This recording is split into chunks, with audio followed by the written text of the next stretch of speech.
Hey everyone, and welcome to Keep Calm and Homeschool On.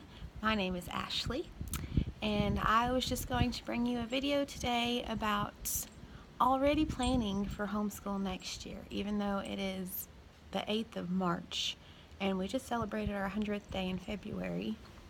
Something about it just kind of starts to drag a little at the end, it seems like, and it's just kind of fun to change some stuff up and think of what fun new curriculum and new things that we're going to be doing for next year. So next year I'll have an 8th grader, a 5th grader, and a 3rd grader, and that's just crazy to me. Whenever we pulled my oldest son out, he was in 5th grade, and so it's just, wow, it goes fast, and so I can't even imagine 8th grade. We're officially in the throes of upper middle school, almost high school now, and it's a little nerve-wracking. I'll just go on and be honest. Sorry, it's a windy, super windy day, and my hair is just doing what it wants to. So, anywho, so we, like I've said in the previous video, we try to do Charlotte Mason. We don't necessarily just stick to Charlotte Mason. We try to incorporate it as much as possible. Lots of literature, lots of reading. My baby's upstairs reading actually right now. We do 4 weeks on and 1 week off. This is our off week, but they're still upstairs reading. It's very important to us. They love to read. All three of them love books. They love to go to the bookstore and pick out new things, so they're very much like me in that sense. Currently for my son, who's in the 7th grade, we are doing learning language arts through literature, and I am absolutely loving it. My son, some of it's a little easy for him. He's pretty advanced. Some of it's a little easy for him, but he loves the books, and he loves just the idea of it, that they're the literature that he's reading, that the book that he's reading, whatever they pick for him that he's reading, also incorporates with his work for the day. And I like that it's all kind of all encompassed. It's vocabulary, spelling, grammar, all of those things in one, and so that's nice. We still do some spelling. He's in 7th grade, so obviously he's pretty well on his way with spelling. It's not really like we have spelling tests or anything, but we still do that. But anyways, I am thinking that next year I am for sure going to do learning language arts with all 3 kids. I love it, and so I think that we're going to incorporate that. Currently all 3 of them are doing Math UC. I think for my older 2, we're going to go ahead and switch them over to teaching textbooks. I've heard a lot of really good reviews, and I think it'll be really good for my middle son. He just is kind of more of a hands-on learner, and I think that he'll do really well with that.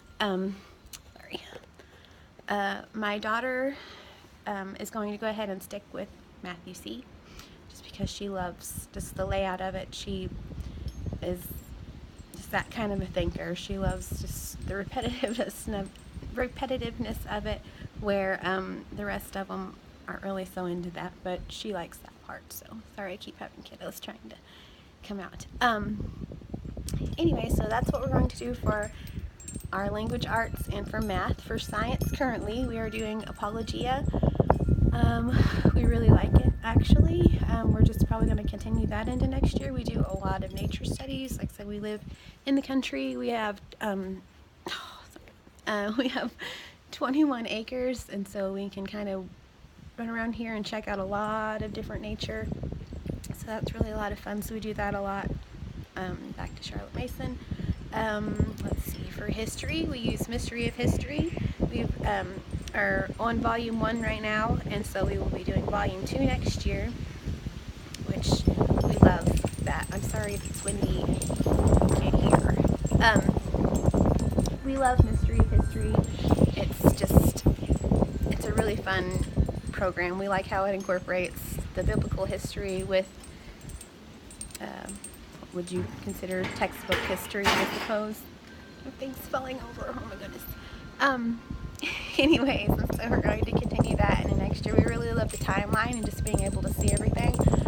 We've also started a book of centuries, so that's just a really cool thing to add, to be able to put everything into it. And then we read different biographies about different people, and whenever the kids read those, then we also incorporate those into our book of centuries. And so it's just a really neat thing to have all of those and be able to kind of see where everything is in the timeline.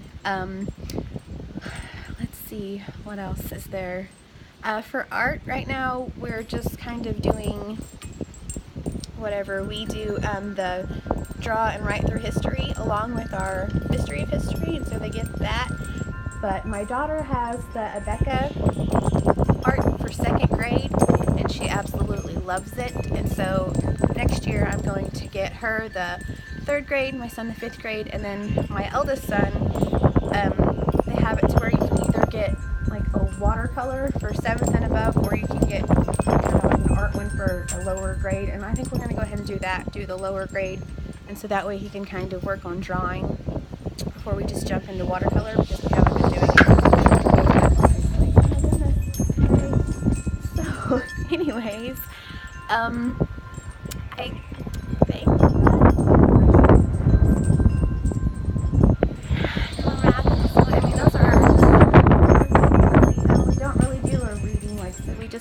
they read a lot of books. We don't really do, and then they narrate back to me. So it's not really like we do reading comprehension, or, you know, we do worksheets or anything. They just narrate back, and I think that's really about all. But like I said, I'm just really eager to go ahead, and I've already started our planner for next year and kind of getting that going and just our basic things. So yeah, I'm just kind of wondering if any of you other homeschool mamas, I guess, are already on this path to where you're just a little over halfway through the year, but something about it, you got to go ahead and plan. I don't know why, but anyways, those are our picks thus far, anyways, for Homeschool 2017-2018. I thank you very much for watching, and I hope you have a great